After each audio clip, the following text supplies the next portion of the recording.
Welcome back on the AM show. Time now for our news review, and we'll be joined by our guests, starting with Emmanuel Meto Nuno. He's a member of the NDC's communications team, and he joins us for a conversation this morning. Good morning, Emmanuel. Good morning. How are you doing? I'm doing good. All right. I hope you're doing well too. We try. It's been a busy morning, hectic morning, but here we are. Yeah, it's good. It's a Monday morning, and it's a call to national duty, so we have to be here. Yeah, speaking of which, I don't know whether you know this, but scientifically it's been said that most cardiac arrests, heart attacks, happen on Mondays, especially Monday mornings. Did you know that? I didn't know that. And bringing that topic this morning is very interesting because just yesterday, I lost a friend to cardiac arrest. Wow. It wasn't Are you talking of a young person? Yeah, young person. I think she should be about 39, 38 years old. Wow. I didn't even know about this. Yeah, and it happened on Sunday. So it was on Monday. My recent one I've seen was just yesterday. And, wow. My condolences. Oh, yeah. I spoke to her on Saturday, and yesterday, Saturday was her son's birthday. So they actually went out. Ooh. But I think that we need to take issues of our health serious because she started losing her breath. And instead of going to hospital, I heard she was chewing ice blocks. So by the time it got worse, that was when she collapsed at home. So she didn't make it to the hospital. Oh. Yeah, so it was a Sunday. So I don't know where your studies got a Monday. No. You can. I mean, I've read scientific. One thing, I'm very curious. Is it because Monday is a working day? No. Monday is a hectic day. People move from the weekend, you relax a bit. And then Monday is pressure. Everybody, run. Yeah. Beat the traffic, be at work at this time, do this, do that. Yeah. And so most people, you would find out that, I've read reports that say that because of all that pressure, it's almost as though, you see when you sleep, it's not right to, when you're waking up, just wake up, boom. You must let your body go through a certain relaxing period, else your brain, you can even give yourself a stroke. Yeah. But you wake up, everybody is in a hurry. So most of them actually happen on Mondays. Yeah, it can be possible. I'm not the rush. It's possible. Anyway, let's seize about a minute and a half to. We usually do this with our guests. What one issue do you have, top of mind that you would like to share with us this morning? Okay, thank you very much. And let me start by saying a very good morning to our cherished US.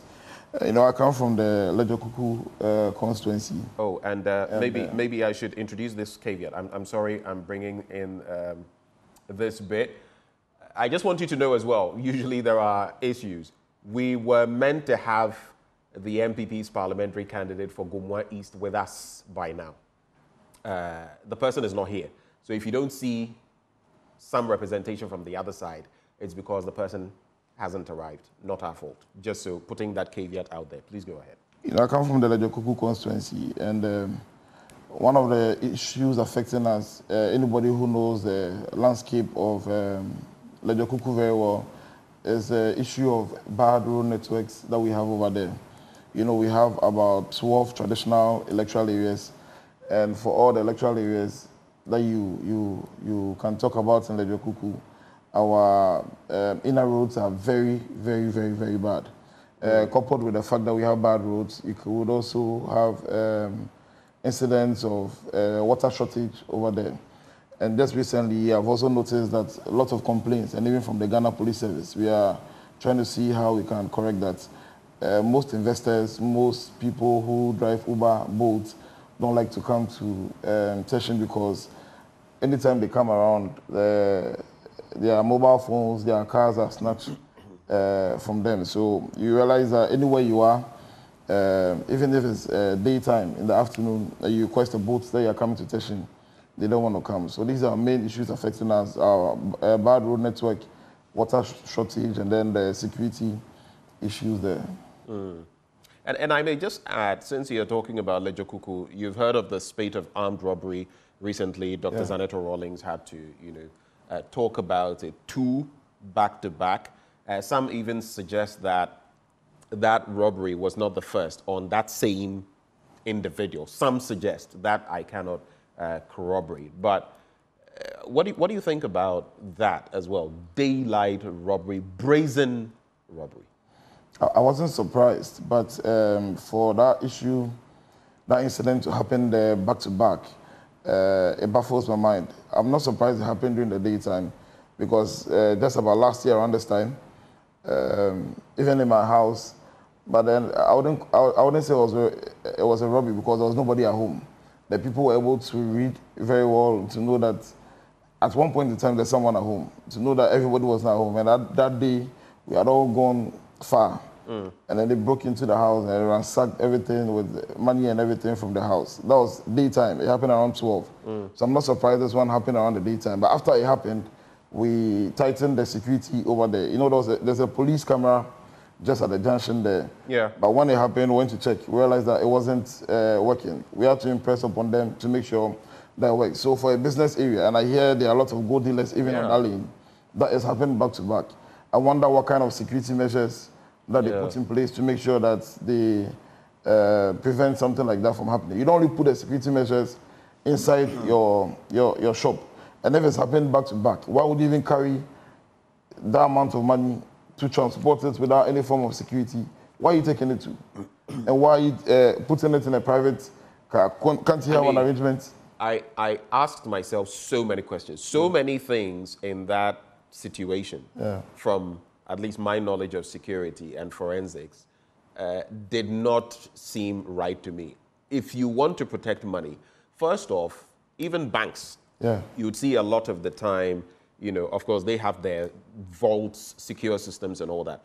But those that would need to transport to HQ, you would see bullion vans. I mean, if you look at this quantum of money in, you probably should have a bullion or something. How much would it cost you vis-a-vis losing all of this? And why would you keep such huge amounts in this place in the first place? I mean, I don't know. Maybe this person, I don't know. But so many things didn't add up. And then I'll leave the police to do their investigations. But then even the movement of the vehicle and everything surrounding the occupants of the vehicle and the movement when the robbers, I don't know. But that's, I'll leave the investigators. Ordinarily, if I was passing by with the way they were carrying the money into the red Toyota Corolla, I wouldn't have thought it was money. I would have just thought they were packing some sacks or something into the car. So unless there's an insider who tells me that this is money, but if with the way they carried it, you wouldn't even think, like, it was just normal. So nobody would even think that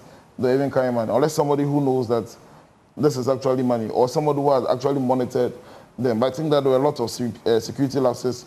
And I think that the Ghana police, if their cameras are indeed working, they can trace from where the shop is, and then check the routes that the and now we have a number of cameras in town. Yeah, I guess when it happened to me, and there was one at my junction, and it was actually not. It was not working. It wasn't working.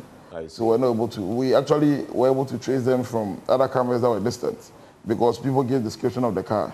So with the time we were able to. But the one at the junction wasn't working. So if they're all working, they have cameras that are working with the CCTV footages that we have of the car. They should be able to. I get your point. It could have even got the car number and all of that. But in this, just to move on to the papers, in this particular situation, apart from some have suggested it could have been an inside job, but the bit about, oh, you wouldn't think the sacks, look, people can put two and two together, especially if they've seen you do this once or twice. This is a gold dealership, right? A jewelry store or something of the sort. From time to time, you are carrying. Don't think that everybody would think maybe it's not. Why do you think people sometimes target people from banks who have maybe a backpack or are carrying a certain envelope, brown envelope or something? Why do you think they are targeted? Do the people know for sure? Sometimes it may be an inside job. At other times, it's observation. And criminals do this. So, I mean, don't take the risk. That's the whole point. Carrying that kind of, I don't know, but following security issues for a long time, and even in my community, setting up watchdog committees and all that. All the times that people have been targeted and robbed. Okay, when you look into the matter, the person is like, oh, I just signed a deal and I decided to bring the money home, and I get home and I'm robbed. And it's happened more than once, even right in my community. So you realize that, why is it that on days that you don't have the money, the people don't come and rob? But all the times and all the people that are robbed, You see, most of the time, and some people have been saying that the banking system should be investigated because sometimes the tip-offs are from the very financial agencies where people are catching. It is possible. Some people say that. It is possible. I don't know for sure. Well, let's get into the papers now. I'll start with the Daily Graphic newspaper so we can go very quickly. Graphic holds dialogue on education tomorrow. Special supplement on pre-tertiary education. AI fears ahead of December 7. Media watch to counter fake news. There's Labadi Beach Hotel pays record $16.5 million dividend to SNIT. First Bank, and that's interesting, Labadi Beach Hotel pays record 16.5 million Ghana cedi dividend to SNIT. And you know why I'm stressing that? Because there was the whole Rock City bit as well. First Bank Ghana posts 36% growth in profit in third quarter. On the back page, Heart of Lions tame Kotoko. And my own Krobia Sante Kotoko falling there, down the pecking order. So let's start from the main news. Artificial intelligence has come to support work in different forms, but its deployment has equally come with an array of threats, including misinformation and disinformation. With a sophistication that mimics reality, AI has been abused by miscreants who have turned it into a vessel for fake news. In the serious matter of national elections, such as presidential and parliamentary polls, the threat is even more significant and frightening, given that officials could be cloned and broadcast or published to be declaring results. But the Executive Secretary of the National Media Commission, George Sapong, has urged Ghanaians to moderate their fears, as his outfit has launched a special app dubbed Media Watch to deal with misinformation and disinformation in the lead up to the December 7 general election. This matter has become, it's spiraling out of control in some settings. Now people can add artificial intelligence, deep fake, and a number of things and create certain things. And if the target audience is not AI or IT or deepfake savvy, you will go along with it and believe. I don't know whether you saw some time back, former President Obama and images of his doing this and that, and it was all fake. In fact, just yesterday, and this is part of the misinformation or disinformation. Someone sent me a TikTok, whatever. I am not on TikTok, so I just had to download it, watch the thing, and then delete it. I don't use that app for personal reasons. And apparently someone puts there one of my blunt thoughts, right? A picture, not anything, on mining. And the person goes to cut Kennedy Japan speaking about something from about 2 years ago and puts it under the thing, making it as though it were referencing me, right? Such a person, I'm going to follow up, and that person may get arrested because it is the beat up and, remember that saga. And someone points out to the person there that actually what you're saying is not right, and that the information the person is using from the minerals, there's not the Minerals Commission, there's a repository, is actually, the picture he took, the information there is actually correct. But, so you see, people within this frame will misinform and disinform, disinformation being intentional. And that is why we really ought to be careful. I don't know what your take is on this matter and the use of AI, especially... Well, yeah, it's very true. In recent times, with the days getting closer to the elections on the 7th of December, you find on social media, I'm on all the social media platforms, so I see most of these things. And then they make quotes of a journalist or a politician, and then they add your news logo to it. Let's say they make a quote, they design a flyer, and then they'll put, let's say, join news over there. They do it to us all the time. Yeah, they do, and they do other media houses. They do sometimes a video, you can see the person talking, but then what the person is saying is not what the person is saying. And sometimes when I look at them, depending on what I read, because if you look at the design, it's just, I take it and I compare it to original designs that have come from your outfit. And you cannot differentiate. But when I look at the words, I'm like, well, Joy News actually put this on their website. Yeah. And I'm like, no, I don't think it's true. So right now, I'm not an expert in... and sometimes all you can do, the best thing, go online. go and see, is that actually on myjoyonline.com? Yeah. You will realize that there's nothing like that. Or you can go on our social media pages, Facebook, Twitter, and the rest, and you'll realize that no, this is not. That's sometimes the simplest way of authenticating. For me, now when I see most of them, I can't even tell which one is the correct one, which one is the fake one. So when I look at it, I'm waiting to hear other portals talking about it or like it becoming trending before I know it's true. When I heard about the death of Akufo-Addo, when I saw, I was like, oh, this fake something, because I'm sure it's our opponents who are putting this in the system to make sure our people feel scared that the numbers are going to change on the ballot. So I just wait until afternoon. I realized that, oh, other people, portals have reported it. I was like, it's true. Because in this day and age, you can't tell which one is right or which one is fake. And getting to the elections on the 7th of December, given the way this election is very important to the people of Ghana, and with all the tensions that are building up. So they look at some of the major arms of government. Look at what's happening between the judiciary, and look at what's happening with the legislature. And with the tensions coming up, I can just imagine somebody making a fake video of the electoral commissioner declaring a particular political party as victors in the election whilst she hasn't even declared. And then subsequently coming to declare the right results, what is going to happen. So I think that the education in the run-up to the elections should also be intensified. That not everything that we see... Who does the education? You, the political parties, should also be doing the education of your members and the leaders of your parties, because both of your parties, NDC and MPP, have called elections in the past. You realize that, oh, we have won, or this, we are in a comfortable lead, and all of that. Your parties must also desist from doing that, because when you do that, what you do is you give your faithful a certain picture. And if the end result is not that picture, it could lead to chaos. I mean, both sides have done it. Oh, yeah, NPP, I NDC, agree. which is why, while we must be educating people, wait till the Electoral Commission declares. Or even if there's deep fake, go to reliable news sources like Joy FM, Joy News, and the rest, Adom and the rest. Check. Is that what they are saying? If we are saying the same thing, then it is credible information. If it isn't, then it isn't. But you people also have a responsibility.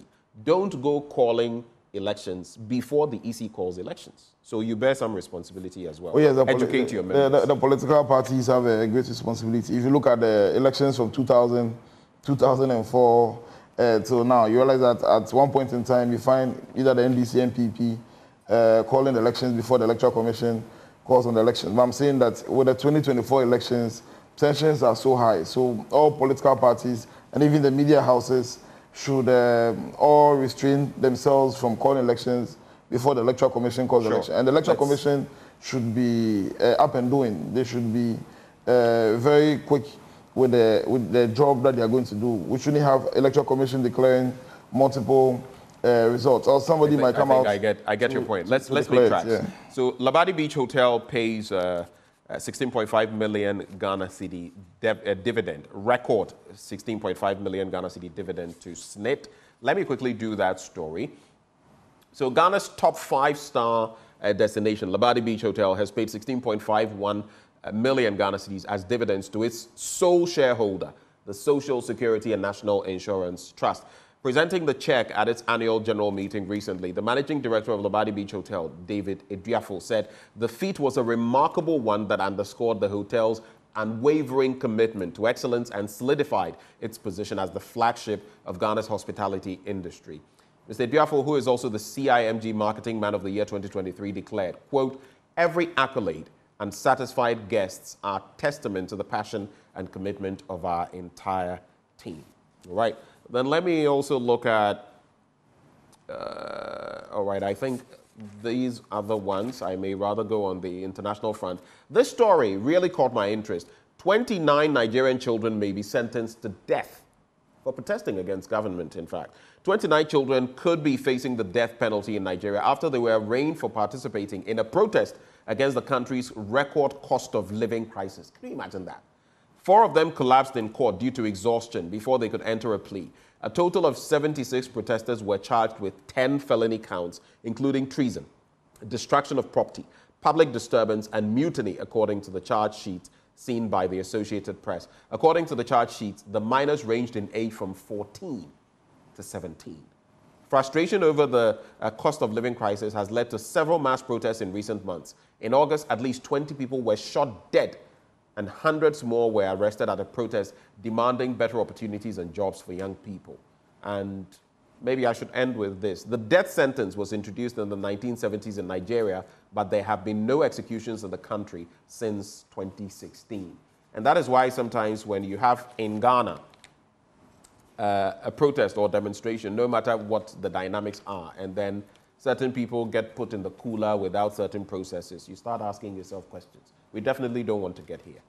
Any quick reactions, and then we'll be done with the daily graphic. It's absurd for a country in West Africa in this day and age to do these to children. I don't know how their constitution is, but when you come to Ghana, I think that then our democracy is doing well, because when you look at the Juveniles Act and a minor who goes against the law, you see, we try to protect the person, and even journalists are not even allowed to show their face or publish their names, even though they've gone against the law, and how we even treat them. But for people to go and demonstrate against the cost of living in the country, and what you just read, some of them were shot earlier.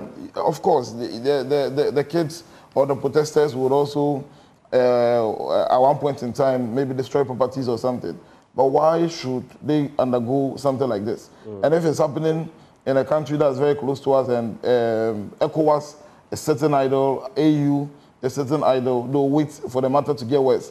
And trust me, with the way Nigeria is, if the government should go overboard with some of these things, we should expect, you remember the NSAS? Yeah, we should expect a widespread protest. And it's not good for any of us. Right. When there's an issue in Nigeria, the closest country that they like, that they are okay and comfortable with, is Ghana. And they are going to flood Ghana here. So what is happening there should be a concern to Ghana. I think the president should add his voice to it.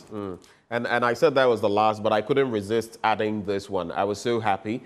First black woman leads Conservatives. I'm talking about Kemi Badenoch becoming the Conservatives' new leader, and the first black woman to head a major British political party last Saturday after winning a leadership contest on a promise to return the party to its founding principles. And of course, she now replaces former Prime Minister Rishi Sunak.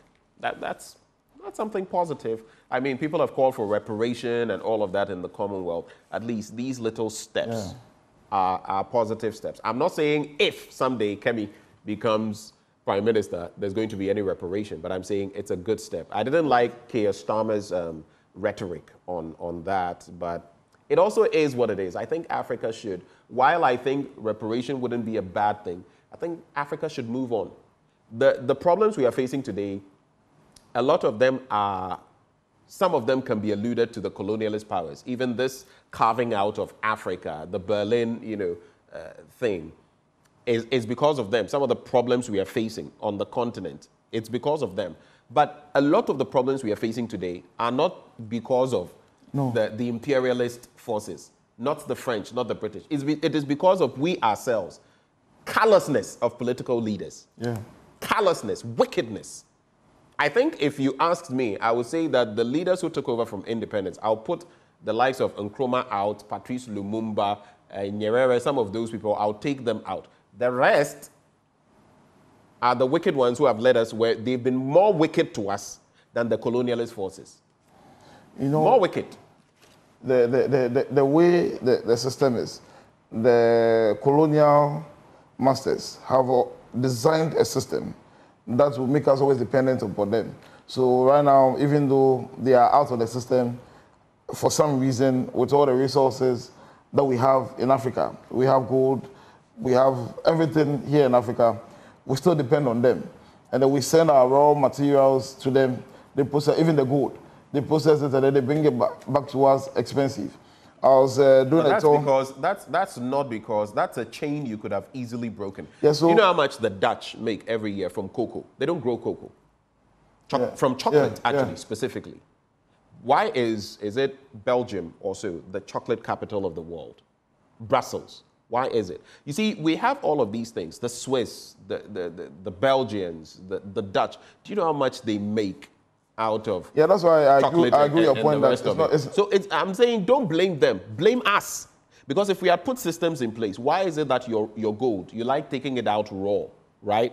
And then people in the UAE, India, Turkey, and others will buy them. Now turn them into trinkets and other things. And then you will go and buy it at 7 times, 8 times the price because they've added value to it. Why don't you do that here? Yeah, that's what I'm saying. Why should you blame them? I agree your point, but then also largely we should blame ourselves because you see, at one point in time, despite all the structures that the colonial masters put in place for us to depend on them, when you look at even the history of Ghana, you look at somebody like Achampon, when he came and he said, "Yentua," and then everything was ingrown here in Ghana, we could see that the Ghanaian economy, agriculture and everything was booming and all that. You look at what's happening in Rwanda and all that.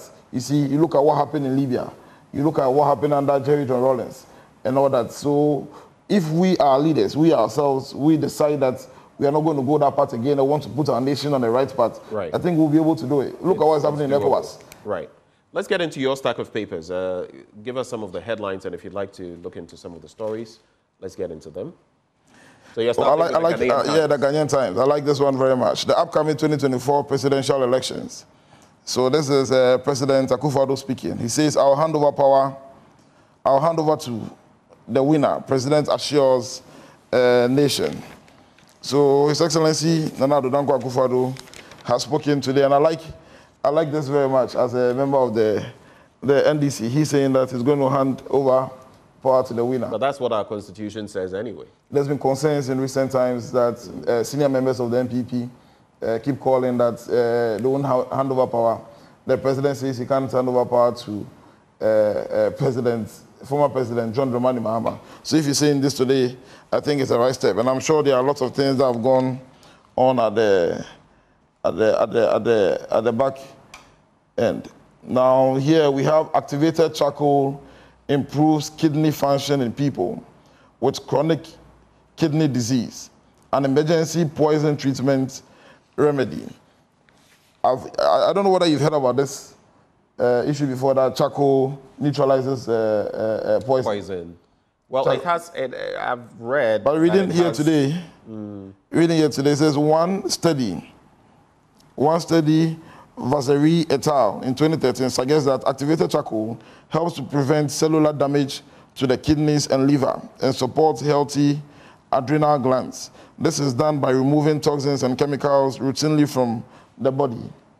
Wow, I've heard about it, in our traditional... I mean, charcoal and red oil. I'm talking of red oil, proper red oil, not mixed with Sudan 4 dye and all of that, have been known to have, I think, anti-inflammatory, anti-poison effects. I mean, these are remedies that have been with us for a long time. If you know anything about village life, you would also know that these things are applied from time to time. But charcoal itself has those properties, which is why now you would see a lot of toothpaste and other things, even facial products with activated charcoal. But of course, you also have to watch what kind of charcoal you are. Yeah, that's what I'm saying, because charcoal, we know the wood, they make it from wood. I don't know whether there's a particular kind of charcoal, charcoal that does that, or just any charcoal would be able to do that. But that's a good thing. Now we have lots of things at our disposal. Right. We are shunning them, and then we are moving towards the white. Now even most of the toothpaste are going back to using of charcoal. That whitens the teeth, so it's a good thing. Now here we have what? Vote for NDC in December elections. There's the Chairman General of the NDC speaking, Johnson Asiedu Nketia. So here he was speaking in Sunyani. He says that what electorates in the Sunyani municipality of the Bono region have been encouraged by Johnson Asiedu Nketia, the General Secretary of the National Democratic Congress, to cast their votes in large numbers for the National Democratic Congress candidate John Dramani Mahama in the upcoming general elections, with the aim of fostering development in the area. I think this is a very good call from the chairman of the National Democratic Congress, Johnson Asiedu Nketia, and we expect the electorate and Ghanaians to vote massively to have the biggest win ever in the history of the Fourth Republic for a presidential candidate and a political party. Amidst all this economic hardship, amidst all these failed promises that the current government have shown to the people of Ghana, and they are still doing, their arrogance, not accepting their fault. But then the reality on the ground is that things are not well. You look at all the economic indicators and you realize that none of them is doing better. With a political party that toured Ghana in 2016, where you have somebody who claimed he was the economic messiah that was come to liberate Ghana from our economic woes. And then at the time, you look at all the economic indicators. Let's say the exchange rate at the time, 4.2 to $1, and says that when the fundamental of the economy is weak, the exchange rate will expose you. And today it's about 16.7, almost 17 Ghana cedis to $1, unemployment and all that. I think it's the best call for the National Democratic Congress chairman, Johnson Asiedu Nketia, to call on Ghanaians to vote massively. And when they vote massively, we'll tell every politician that when you come and mess up, this is what is going to happen to you. Yeah, we have FDA, GSA launch harmonization initiative to boost industry and SMEs growth. I think it's a very good thing. Yeah, and then also we have limited time, so I would suggest you also the next paper, the Daily Guide newspaper as well. Daily Guide, Dr. Mahmoud Bawumia, the front page headline. It says, vote for your future, Bawumia to the youths. I mean, recently at that youth interaction, talking about digitalization and the rest at the Boteman Sports Center, he did mention that former President Mahama wouldn't or have to come anywhere close to the presidency because he did not understand the impact of digitalization and the rest, and that it would actually be scary having the former president there. How do you react to that? How does Dr. Mahmoud Bawumia call a man who has contributed so much to the digitalization drive in Ghana that he doesn't understand what digitalization the agenda is? Now, let's talk about the Accra Digital Center. Who built it? And the Minister of Communication, also right here in one of your media houses, admitted that that was a very good thing done by John Dramani Mahama, and then it's something that they need to build upon.